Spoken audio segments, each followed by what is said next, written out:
Aloha, everybody.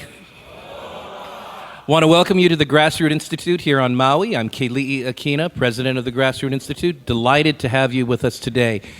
Today we're going to be focusing on some transportation issues, which is a big deal for people who live here on the island of Maui. Would you agree with that? You know, whether you live in Kahului or Hana, taking that road to Hana can pose some challenges. But sometimes the solutions that are offered to these challenges are worse than the problem of traffic. And I think that's one of the things we're experiencing on the island of Oahu. Have you ever gone to a doctor and you knew something was wrong with you, but the doctor didn't believe you? There was a man who went to a doctor and he said, "Doctor, I've got a problem." And the doctor said, "You look fine, you're healthy, what's your problem?" And the man said, "I'm dead." Now the doctor scratched his head and said, "Well, now, come on. You're breathing, you're walking, you're talking. You're not dead, you're living." And so the man said, "Yes, doctor, no matter what you tell me, I'm dead." Well, the doctor said, "Let me ask you a question. Do dead men bleed?" And the man thought about that for a moment, and he thought, "No, dead men don't bleed." So the doctor said, "Could I see your hand?" The doctor took his hand and punctured it, and all of a sudden the man began to bleed. At which point he cried out, "Oh, doctor, dead men do bleed after all." You see, in reality, people get their minds made up and they believe what they will believe despite the facts. And that takes place in public policy all the time. I have a wonderful group of people at the Grassroot Institute, but for the most part, we're nerds, we're researchers, we get the facts. And we admire people like Professor Panos Prevedouros at the University of Hawaii, who has the facts. He knows that dead men don't bleed. He knows what really the truth is all about. But somehow, there are blinders on us as the public. There are blinders on us as politicians as well. The reality is, we've got to show that dead men do bleed. Now, let me explain what I mean by that. Suppose you're at home on the island of Oahu and you're a resident there, and you're going on about how bad traffic is, you and your spouse. One says, "We've got to do something about this traffic problem." And the spouse says, "Well, our mayor here and our politicians have come up with something. It's a rail system that will transport you all the way from West Oahu to the University of Hawaii and back and forth and get you around everywhere." Oh, what a great idea. And it provides jobs for people. But you keep listening to the newspaper or radio, TV and newspaper, and you find that this thing is horrendous. It's costing a lot of money. At first, it was supposed to cost $2.7 billion, but that price has gone all the way up to $10 billion plus as of last week at least, and Panos today probably can tell you it's going to go higher, and we're not even halfway done. We can tell people that. We can talk about the fraud, waste, and abuse that has been there, but still the conversation goes on, boy, we need that Cadillac. I'm sorry, we need that rail. You know, sometimes you have your mind set on something until somebody comes to your house and knocks on the door and tells you something. Knock, knock, knock. Hello. I'm from the rail and the city, and here's your bill. What bill? Here's $10,000 for each of you in this house, each man, woman, and child. $10,000, what's that? That's how much, so far, it will cost you to pay for this rail per person on Oahu. But I didn't plan to spend that much money. It's a shocker. You see, sometimes we have to have information that really shocks us back into reality. And I want to tell you today that somebody who has done a better job of putting that information together than anyone else is our speaker. He is professor at the University of Hawaii. He's also chair of the Department of Civil and Environmental Engineering. He's known worldwide. In fact, he and I are alumni of Northwestern University. I don't tell you that to make you think I'm smart. I tell you that because I happen to know, because when I was a student there, I would go by this building called the Transportation Institute, the Traffic Institute, which is a global center for producing experts in the area of traffic. He is Hawaii's transportation expert. He's a former candidate for mayor of Honolulu City and County. He knows his stuff. He has been an icon in front of challenging the misinformation about the Honolulu Rail. And today, we brought him to Maui so that you can see that you're not safe from the costs of the rail yourself. You're going to be paying for this Honolulu boondoggle, which is now, and this will be a Grassroot exclusive when we release this information, our researchers have shown it is now the most expensive project of its kind on the planet. And you're going to read about that soon when Joe Kent publishes some of the things that our researchers have shown. In the meantime, give your full attention to somebody who's a fascinating speaker. He'll talk for about half an hour, and then we'll come up and moderate some questions and answers. Give a warm Maui welcome to Panos Prevedouros, professor at the University of Hawaii. Aloha, Panos. Do you want the microphone in your hand or on this? You go ahead. On the other side. Hi, everybody. Thank you very much for the invitation. I got to put the mic over here so I can toggle the computer. Okay, let's set this right. A little high for me. Maybe I'll hold it. 1, 2, 3. All right, good. So today I want to show you a lot of things for which, well, you're here on Maui, Maui no Kaoi, very nice. You don't have to deal with some of our big problems on Oahu, but we're going to talk about your share of problems that you have on this island too. Kelly started talking about our rail mega project and mega failure, so I'm going to talk a little bit about it. But I want to take also a future view, what's next in transportation, or what's coming. And you may have heard about it, maybe not. Then a play on Hawaii 5.0, no, it's Hawaii 8.5. So I'm going to talk a couple of minutes about that, a few issues about Maui, and then we'll open it to questions. This is a big joke about the Honolulu Rail.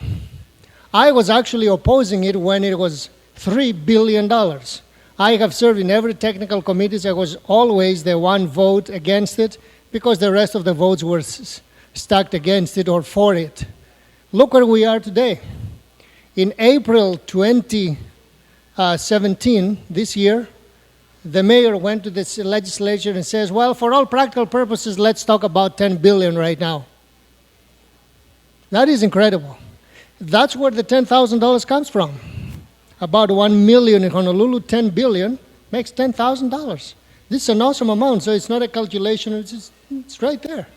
We got to pay for this through taxes. Funny thing about the Honolulu Advertiser, look at the question down here. How much is too much? A random thing. I mean, but it came totally true about this huge problem we're facing it. Closer? Okay. Oh, closer for louder. Sounds good. Okay. So now we're stuck with the rail, right? What's going to be happening? Well, those in charge, the mayor, the council, Honolulu Authority for Rapid Transit, governor, the legislature, they do not want to talk about cutting losses and stopping at Middle Street, where actually it is predictable. We have already let out the contracts to Middle Street, and we know that for 7.3 to 8 billion, we can get it there, functional, operational, and done with. It's the last 4 miles that they're going to cost another billion per mile. The same people don't want to take the Federal Transit Administration to task because they colluded with them, with the Heinemann administration, and I'll show you the proof, to foist this project onto Hawaii. So the last part, as I said, is going to be a problem. 4 miles, 7 stations, they may cost pretty much as the previous one. I estimated at $1 billion per mile plus. And the problem is that the last part is a huge problem in downtown Honolulu. So we're going to have multiple negative impacts. So what will happen now, continuing, the project will clearly reach about 12 billion. I'll show you why too. And that assumes that everything will happen as planned. When you do mega projects like this, we're only 1/3 done. Mega projects, and this is a 20-mile bridge, have issues. Typically, one or more segments might begin to settle or even collapse. So we may have a construction issue like that until the project is finished. Another major issue is sea level rise. Funny thing, when the EIS was approved, the rail was not into the inundation zone. A couple of years later, the inundation zones were updated, and now 1/3 of the rail line is inside the inundation zones. So it's really in non-conformity.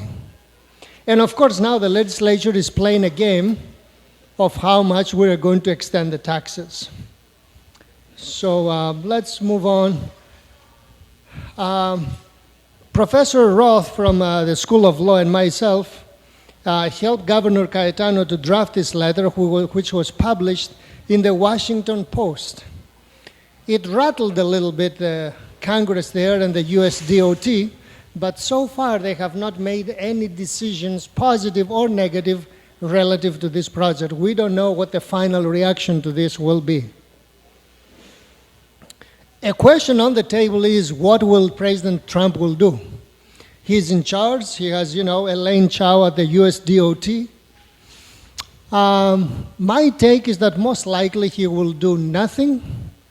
Hawaii is too small, too peculiar for him, too far. He has a lot of other big fish to fry, so probably he's not going to get involved. However, there may be discussions about, how budgets are allocated and how cost-effective projects are. And then in that case, Hart makes an excellent case study for boondoggle. And all of a sudden, the lights may drop on Honolulu and start focusing on the project. But the US DOT or somebody has to really take the initiative to do this. And so far, we haven't seen a big movement to that. Very quickly, let's talk about mega projects. There is a famous professor that characterizes mega projects throughout the world. His name is Ben Fubia at Oxford University. The worst projects traditionally are rail projects throughout the world. So really, Hawaii is not an exception in that sense. The two axes here, it's a little confusing, right? It's deception and delusion. That decision makers deceive the public and they are deluded about the benefits of the project. And he says, when it comes to forecasts, the best ones are weather forecasters. They are not deluded about their forecasts and they don't try to deceive the public. The exact opposite happens with rail projects. So the theory supports what is going on. Now here is the experience, again from Ben Fubia from in the University of Berkeley Management Review. Basically, once you start thinking about the project, by the time you start thinking about it and the time you deliver it, your costs go up.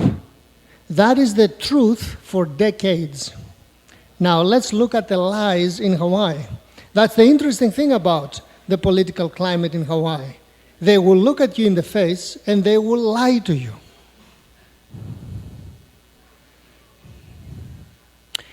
This is actually a graph from the Federal Transit Administration.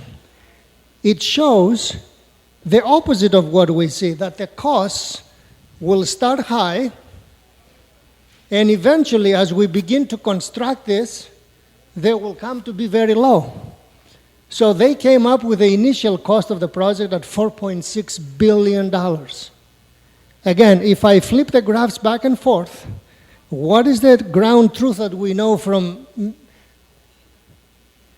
tens of years of doing major infrastructure projects? The curve looks like this. What's the story in Hawaii? The curves looks like this. That is a huge lie in the books. This is what Mayor Hanneman used to sell the project. The price will be $4.6 billion, right there. Make the story to fit. However, notice that when the FTA did the original risk analysis, it did say that there is at least a 10% chance that the project will cost close to $11 billion. And that's the number we're approaching now. So everything is in the written literature. And this is really where we are with rail now. Dramatic escalation. And these are real costs for the county of Honolulu. We are paying them day in and day out. So eventually these things will spill to other countries. So why should Maui care? Well, we are only one tiny state and Oahu is 2/3 of it. A $10 billion plus project will drain the Oahu taxpayer, and then the O&M is operation and maintenance. That's also going to hit Oahu hard. That means every year we have to pay in addition $100 million. Enough is enough. Eventually we're going to say, Oahu needs subsidy. Rail will cause construction and future congestion. It will have an overall negative implication for Hawaii's reputation. Oh, Hawaii, too much congestion, too much traffic, and that infrastructure is terrible. So, very ugly Oahu paints a negative picture for Hawaii. Well, now what happened in the legislature. Representative Suki is no longer the Speaker of the House, so Maui did lose some seniority at the legislature, and now they're talking about how they're going to fund the rail, and they're talking about the county TAT. They may assign the lion's share of the transient accommodation tax, the tax we collect from hotels and rental cars, for the rail. Bottom line, it benefits everyone to cap this fiscal disaster. Okay. Let's move about all this depressing project. I really don't like to talk about it because there's nothing good about it. And I didn't even tell you the other part that, when it's operational, people are not even going to use it by their own numbers. It's going to reduce congestion by 1% because, people have very busy lives. They have multiple jobs. They cannot take a linear train with 20 stations. That doesn't really serve the population in Honolulu. So what's going to be the next big thing? The next big thing in transportation and elsewhere will be driven by what? Artificial intelligence and robotics. Among the people that they may start fearing for their jobs, if you look at the bottom, are doctors and lawyers. Doctors and lawyers. IBM's Watson makes far superior diagnosis for patients than the doctor. A doctor has a limited amount of information in his or her head. Watson doesn't. So if you have a couple of very capable nurses that they can describe all the symptoms of the patient to Watson, Watson will come with a far more reliable estimation of what is likely wrong with the patient. Now imagine what artificial intelligence can do for simpler things, such as driving or cleaning a house. So question for the audience, which task is easier, driving or cleaning a house? Driving. You might think like cleaning a house, what the heck, it's just a few rooms and all, but there is so much variety of types of dirt and materials and sizes and on and on and on, that actually it's much easier to teach a robotic thing to drive than to teach it to dust a room. So that's bad news for taxi drivers. And that's where this thing is going. So what's the next big thing in transportation? There. Driving in the Autobahn at 100 miles an hour between big rigs, and you ain't touching anything. It's called autonomous and driverless vehicles. It's not going to be coming here tomorrow, but it is coming for sure. There she's busy with her emails. The car is doing all the chores of driving downtown, particularly the lower the speeds, easier, and the more predictable. You realize and you recognize the Google cars. This is the Koala that they experimented a lot. They have a lot of hybrid Priuses. And this is the first very real licensed autonomous truck that is running for research purposes in Nevada. So this is a legal truck to drive in Nevada without anybody in control, other than artificial intelligence and the servers that drive the vehicle. Here is the news for you. Uber's self-driving truck makes its first delivery of 50,000 beers. That happened actually last summer. It's last summer's news. So these things are happening, and actually, it's very good for the safety of the truck driver. He or she is actually on the back sleeping. The truck is driving the main haul, and then you need the driver when you need to do the actual delivery at Safeway. The details there are just far too complicated for AI. So once it approaches the city, we call it the first mile and the last mile problem. But the 500 miles across, the state, the robotics can deal with it. That saves a lot of money and improves safety. Robotic little vans have been running in Singapore for many years. Very slow, 20 miles an hour maximum speed, but there's absolutely no driver. You hop on and you hop off. So you can see that we can have automated transit for downtown areas very easily. Pittsburgh, there are over 30 taxis that Ford Motor Company and Uber have that you can take a driverless ride. For legal purposes, there is always a supervisor in the car, but the car 99.9% of the time drives by itself. Newtonomy is the company in Singapore and actually drives around. However, this thing did hit a pedestrian. That's the thing with this, it's almost like an airplane crash. Oh, the automated car hit somebody.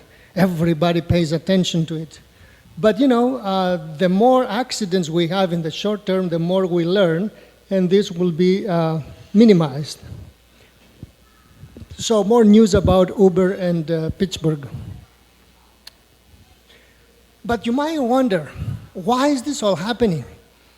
And it comes to the traditional question we ask, show me the money. If something makes no monetary sense, the Googles and the Microsoft and GMs and everybody and Uber wouldn't be there. But it makes sense even for little guys such as the University of Hawaii.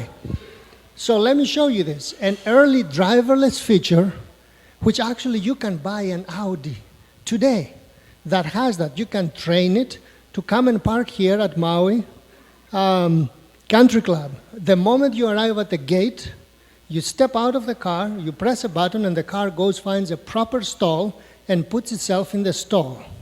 It's called auto parking.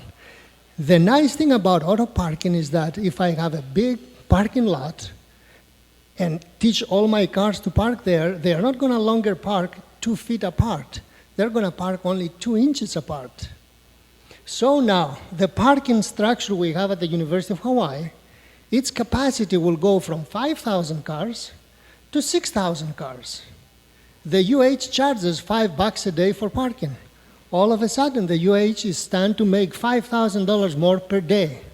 Just a simple example of why everybody is interested. There is money in the equation. So this technology can really create revenue. So in the future, why own more than one car? Families traditionally owned at least one car. You need a car to go to the beach, to do the groceries and all. But really, if you need additional rides, why own an expensive car? Just order a ride. And in the future, it'll be a driverless car, pick you up, take you there, solves the problem for all of us parents that they have to take a daughter to school 1 and son to school 2, and then go to the UH.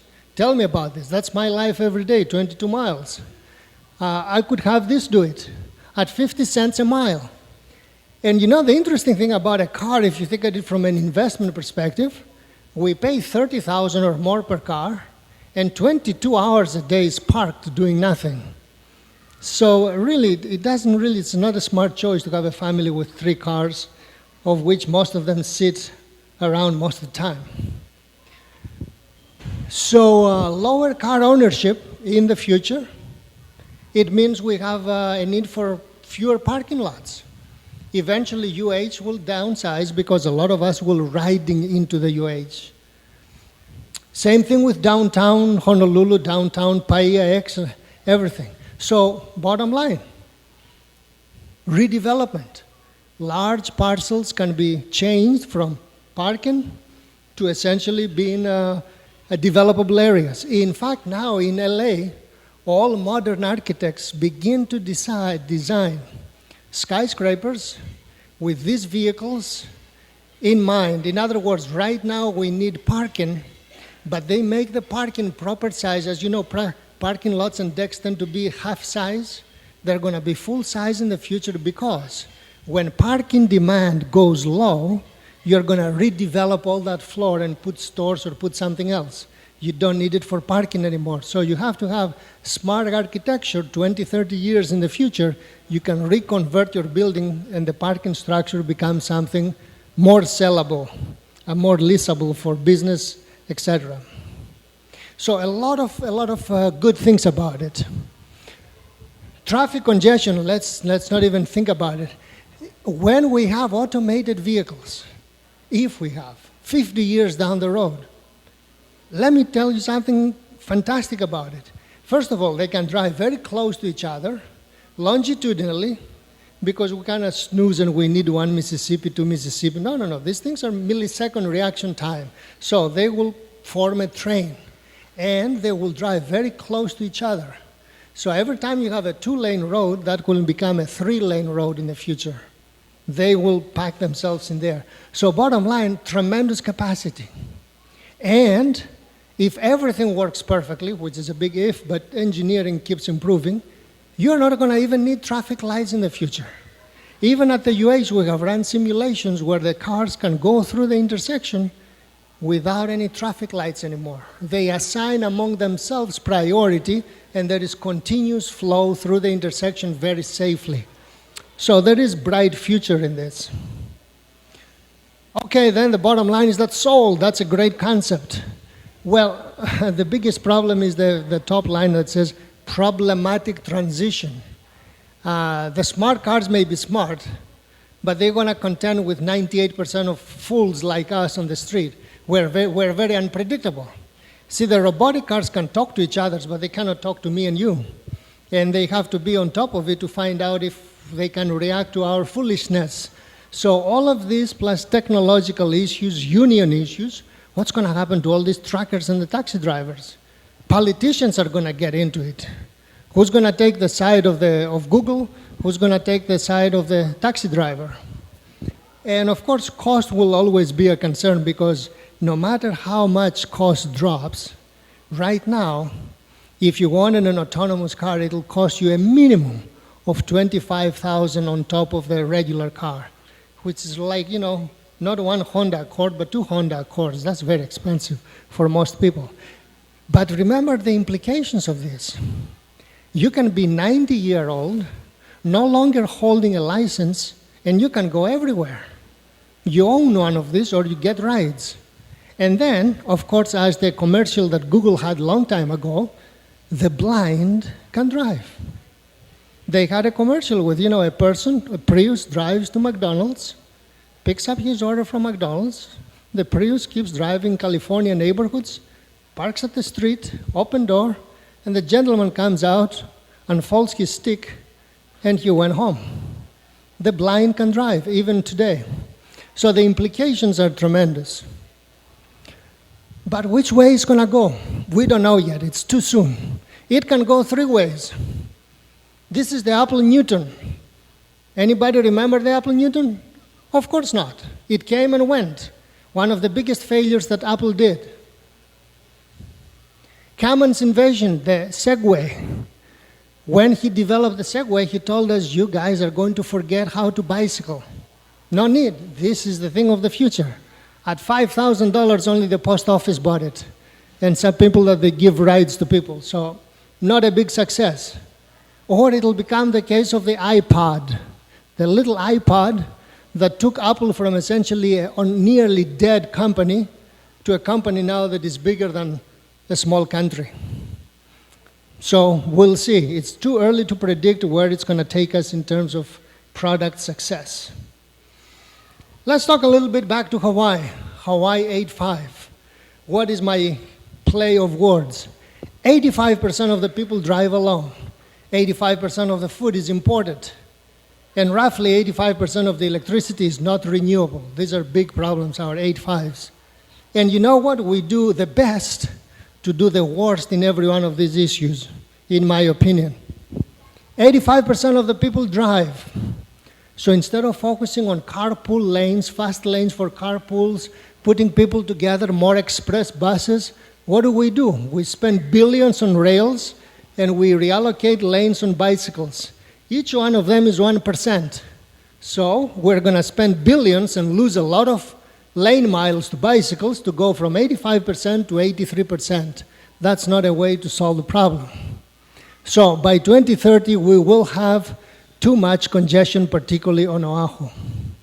And then that's my solution to end at Middle Street. And in the future, as we said, driverless technologies and autonomous taxis will make transit obsolete because they'll take you anytime, anywhere you wish. 85% of the food is imported. What does the government do? Well, it gave all of Loon Farms, which was the major production of agriculture in the state on Oahu, to Ho'opili. Ho'opili is B.R. Horton, 12,000 cookie cutter homes. It's bad for agriculture, bad for rail because suburban communities are not good for mass transit, and bad for traffic congestion.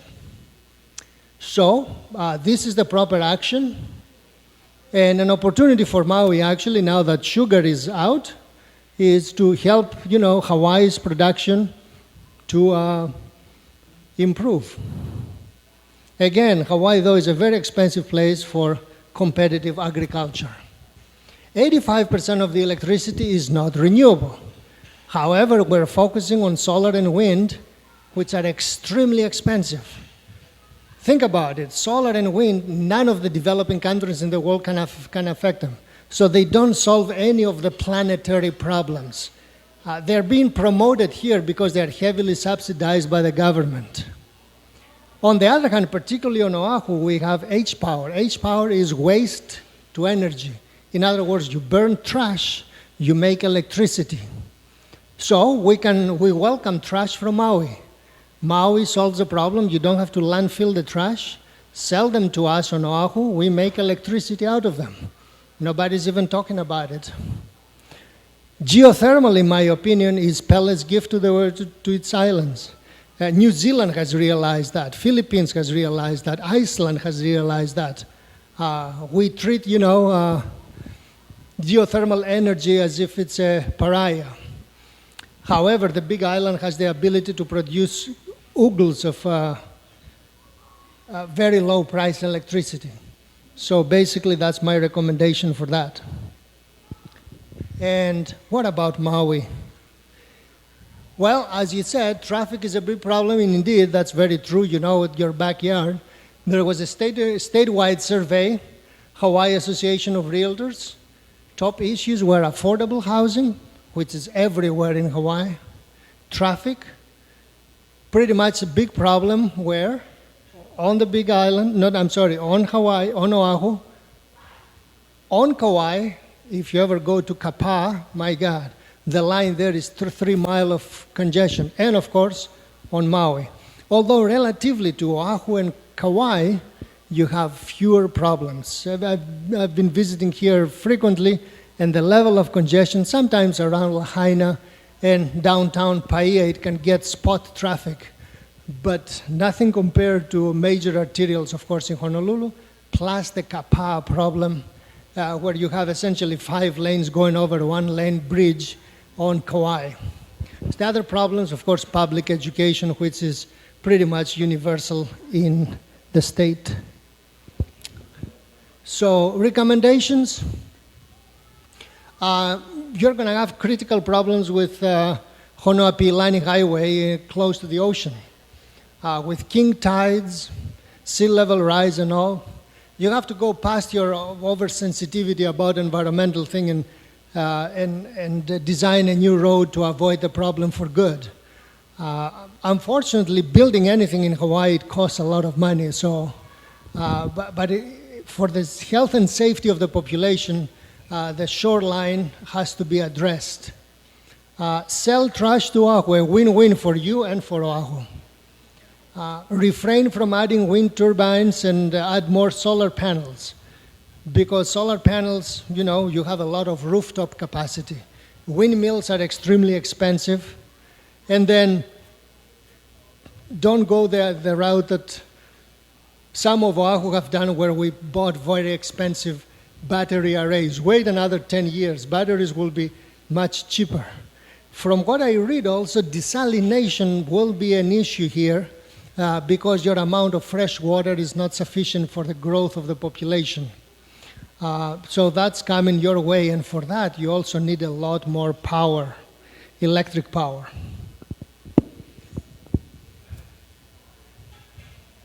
I put a plug here because I think that Hawaii missed a big opportunity with a super ferry.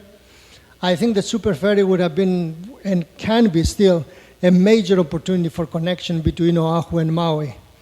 And every county has the ability to enact the 5% tack-on like we have.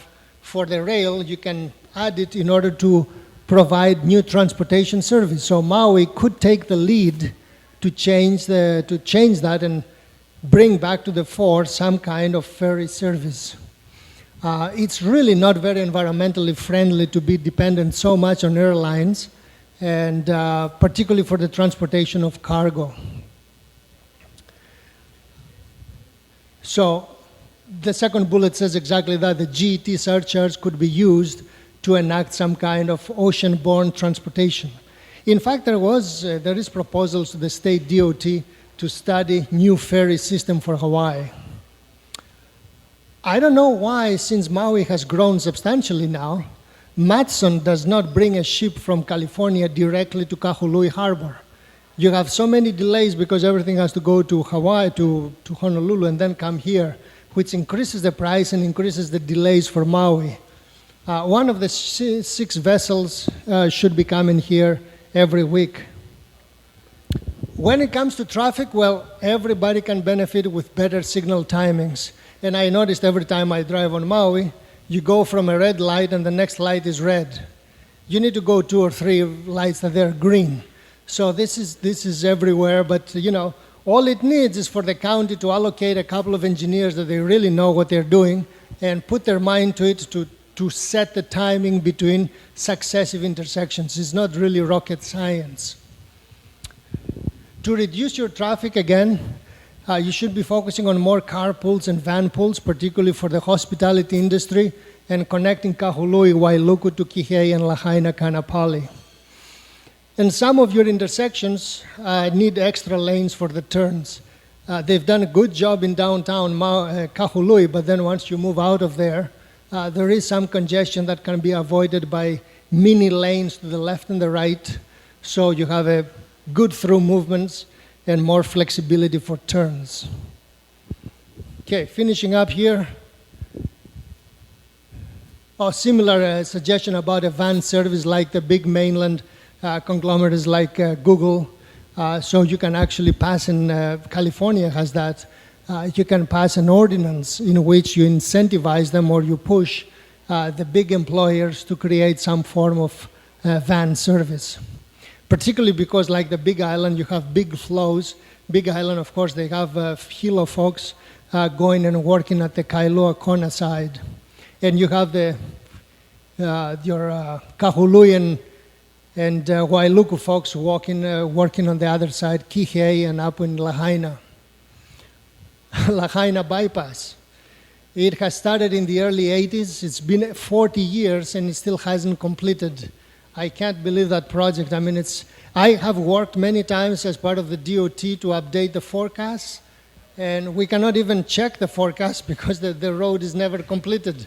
So we don't know how many people will actually reroute when it's all done.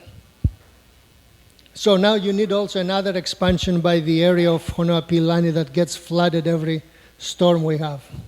Finally, instead of conclusion and sort of an engineering joke, right? We say the quaint and quiet little town of Paia.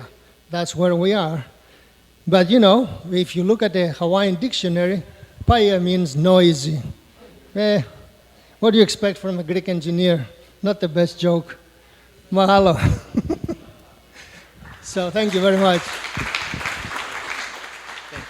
Panos, why don't you drink a little bit of water and we'll let you respond to questions from our audience. Thank you. Wasn't that a terrific presentation?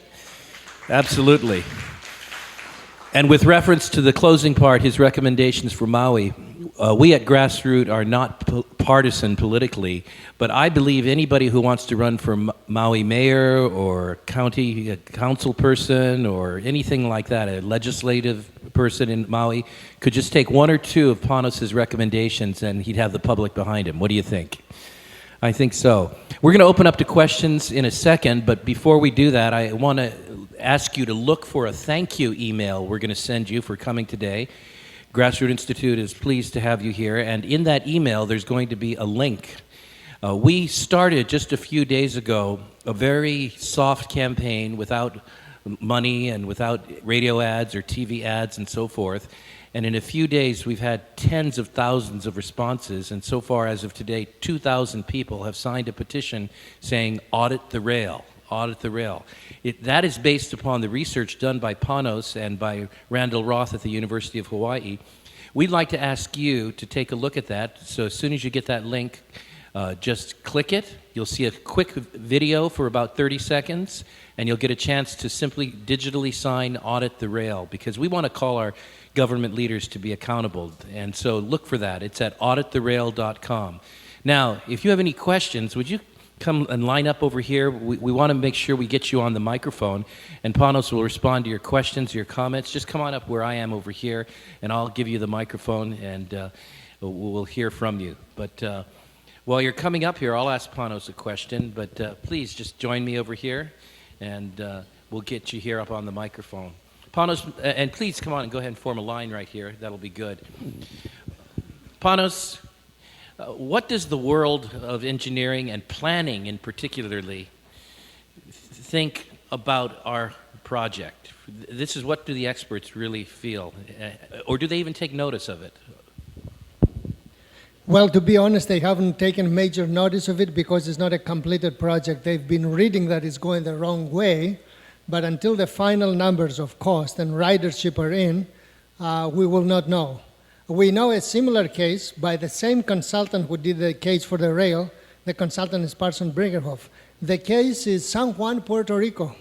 What happened to San Juan, Puerto Rico? The final cost, 85% higher. The ridership, and that's the very painful thing, 25% of what it was forecast. They forecasted 80,000 people, only 25,000 people showed up. And it has opened in 2006. It's been in operation for 11 years. It's not improving. They were so desperate that actually in San Juan, Puerto Rico, they ran the system for 2 years, fare-free, to get the people to switch to it, and they didn't. It's the island mentality. The lives of islanders are very busy, multiple jobs, multiple destinations, go to the beach, go on a hike. A fixed rail doesn't do anything. It's so much 19th century. It's unfortunate. Thank you very much. Our first question over here. Come on up. Hi, Panos. Thank you for being here today. So my name's Lauren Armstrong. I'm the Executive Director of Maui Metropolitan Planning Organization. So we're actually tasked with transportation planning here on Maui. We're under 1 year old, so very excited to hear new perspectives. So one thing you mentioned was the potential for more of the transient accommodation tax to go to rail and not to our transportation projects on other islands. Can you clarify whether that potentially would be more than what is proposed in the legislative session this year? And one follow-up on Honoapi'ilani Highway. I know that many of us are concerned about the stretch from the Pali to Oluwalu, what you mentioned about sea level rise and the need for a long-term solution. How would you propose that we fund if we were to realign the highway inland as it should be, what are some alternative funding mechanisms? We've heard ideas about toll road, GET surcharge, rental car tax. Can you comment on the relative funding? Very good questions. I'll take the second question first, which is probably the easiest to enact immediately by the county is the GET. The rest of it, tolling and all, it takes a long way to do it. It's a possibility because it's a highly traveled touristy road, and because of the tourists, you can export some of your cost by collecting the tolls from them, and you could also have special transponders for the locals with a major discount, so some sort of tolling could work. However, I'm not aware whether this county has tolling authority. Surprisingly, Oahu does have tolling. The state does not have. The state cannot toll. But Oahu has in the books an ordinance that you could toll. Maui, I believe it doesn't. So it's the easiest form is the GET, the tack on. The first question that you asked, it's an open field right now. They're going to meet sometime in August. And there is still 2 schools, or 3 schools. One is pass the buck to the city. No more GET. The second is give a generous GET of 10 years. The third is possibly take a big share of the TAT and give it to the rail to get it done. Thank you, Panos. Next question. Thank you. The question about affordable housing is how affordable would affordable housing be if the government regulation about building was rolled back, building permits, regulations of electrical and water and so on? For instance, if we were able to build houses like we could in the 1950s, is there a comparison that you're aware of between what the house would cost without all the regulation? Thank you. Well, it's really not fair to apply a different set of regulation to one sort of housing and a different set of regulation to another form of housing. The bigger problem I have with affordable housing is that you could possibly find ways to have it now, but then 10 or 20 years down the road is market priced again. So you have lost your affordable price. We did that, with the EVA development on Oahu. It was a political experiment that after 10 years it blew up. So there is no affordable housing in EVA. So no matter what you do in the short term, it's like, headlines in the newspapers and get elected for a term, but 2 terms down the road, all of it is out the window. And one of the principles we teach at Grassroot is that politicians look at short-term solutions, but citizens need to look at long-range solutions. Next question. Thank you. My name is Harry Hecht. I'm Vice President of Kihei, the Community Association. I have a very simple question. I've worked on the mainland, I've worked here. The prices for construction in Hawaii are 2 to 3 times, maybe more expensive they are on the mainland. And the labor cost isn't that much more. Getting the material here isn't that much more. The equipment isn't that much more. What causes that rise in price? And has any research been done on why it's that expensive to build in Hawaii? Thank you, and you don't know how much we love to answer that question. Well, one of the biggest reasons is red tape and the fact that it takes 2 to 10 years to get a project off the ground, which means a lot of costs are pre-incurred before the actual project gets done. The second, the way I understand it, is storage.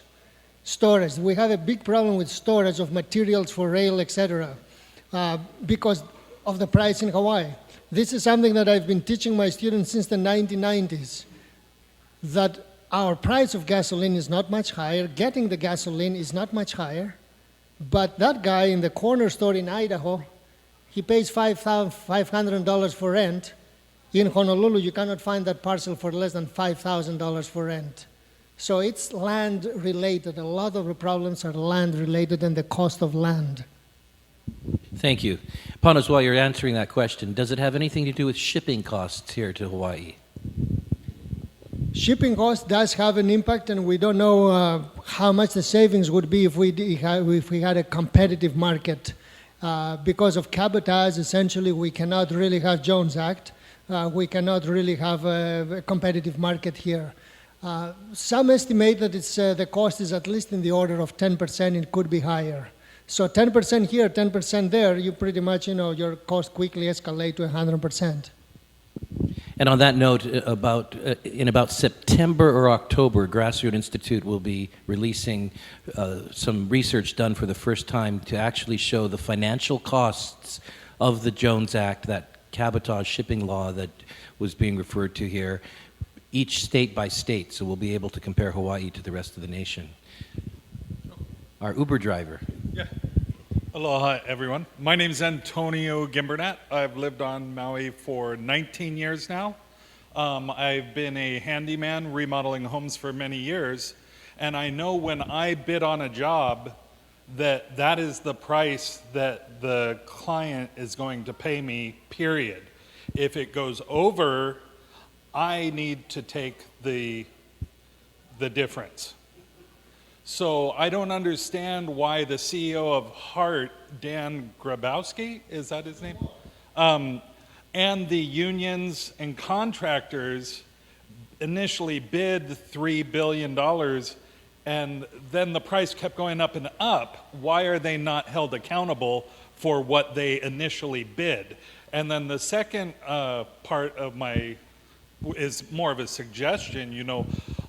we were talking about the traffic congestion from Maui to Lahaina, and we heard about a ferry, possible ferry from Maui to Lahaina.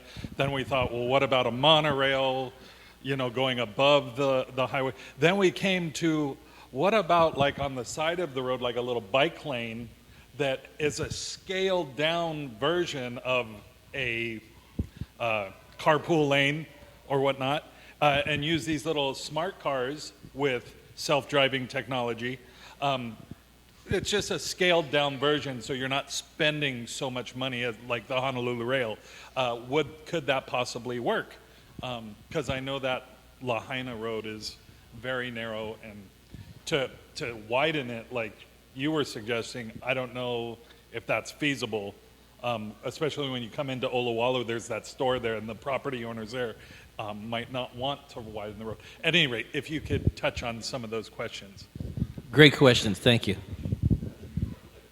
Well, if we take only the first of 3 contracts that Kiewit Pacific was awarded, now Kiewit is out of the picture. They don't want to do any more with Hart, and they're actually in the courts. Just the first segment they did, about 3 miles, 275 change orders. 275 change orders. There was an earlier audit, so all of this has been transparent out there. So that's what raises the problem, because you have the contract, but it's not firm. There is all kinds of provisions for changes. And at least half of them are recommendations of the consultant. The other half are recommendations of Hart or somebody else that says, how about this, how about this, how about it? And now, of course, the price keeps escalating. That's why also many of them have insurance, because actually Kiewit did a major boo-boo with a plinth there is a layer on the rail which actually has failed without any of the trains running of it. The sun destroyed it already. That was the last thing that Hanabusa did that actually pushed them to sign a letter that they will fix it on their own. So a major, like $15 to $20 million dent for Kiewit. But that's the problem with cost escalation. Regarding advanced technologies in Maui, I would tend to be risk averse. It's a little too early for Maui to try any sort of these systems. It is simply too early. If you don't have it somewhere in a modest city in California working and debugged, why are you bothering with it? Who's going to solve that problem? So I wouldn't recommend it right now. Maybe it's going to be in the planning books for consideration, but definitely too early for installation. Thank you. And our last question in front of the camera is from Patrick, but the rest of you who may have questions, stay around because Panos will be here to answer them personally. Patrick. Thank you. Hi, my name's Pat Brock, and I was just thinking that railroads and bridge building is both tried and true technologies, and so I'm trying to figure out why this thing's so expensive. I was wondering if you know what portion of it has been spent to overcome legal hurdles and satisfy government regulations. Thank you. Thank you, Patrick. That's the interesting thing that, just the paperwork on the rail project cost about $320 million before anything was laid out. In Tampa, Florida, they built a reversible highway, delivered 10 miles for $300 million in the same time scale. It opened in 2008. So we really wasted a lot on paperwork. The lawsuits, according to the previous audit of 2 years ago, only put a dent of about $49 million to the whole saga of Hart. Because most of the lawsuits actually, and I was part in a couple of small ones, they were not successful. The only lawsuit that actually was held up was Colette Kaleikini for the EV. Only that pushed back, some of the horizon of construction. The rest of the lawsuits did not succeed, so that's a non-excuse, really. And most of them did not succeed because the city really did its level best to not disclose anything. Everything was like, tooth and nail to get to the truth.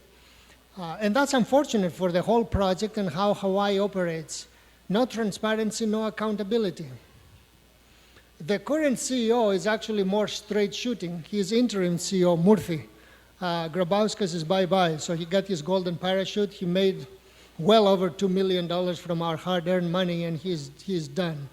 Murthy is trying, but they're so deep into the problems now that any resolution and any cost cutting is not going to be particularly successful, because the project now is proceeding to increasingly more difficult terrain.